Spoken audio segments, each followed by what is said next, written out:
سلام، به کانال هلسیکیم خوش اومدین. تو این ویدیو میخوام در مورد رازهای برای کنترل قند خون صحبت کنم که هیچکی به شما نمیگه. اولین راز اینه که فقط به قند خونتون بعد غذا توجه نکنید. قند خونتون رو تو طول روز به خصوص قبل غذا و صبح ناشتا نیز چک کنید. این به شما کمک میکنه تا بفهمید بدنتون چگونه به غذا و فعالیت‌های مختلف واکنش نشون میده.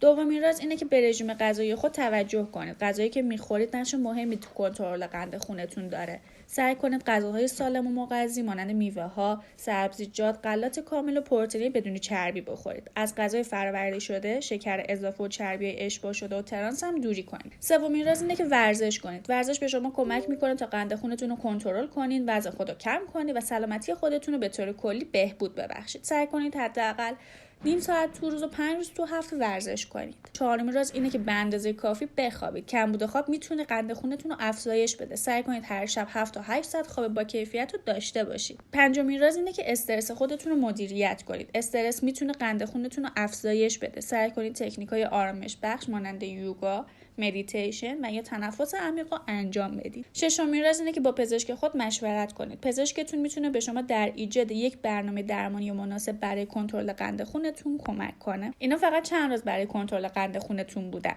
با رعایت این نکات میتونید قند خونتون رو کنترل کنید، سلامتی خود رو به طور کلی بهبود ببخشید. فراموش نکنید که این ویدیو فقط برای اطلاع رسانی بود، جایگزین مشاوره با پزشک نیست. از اینکه تا آخر این ویدیو با من همراه بودین متشکرم. لایک و اشتراک گذاری این ویدیو رو فراموش نکنید. تو قسمت کامنت سوالاتون رو بپرسید. با تا ویدیوی بعدی، خداحافظ.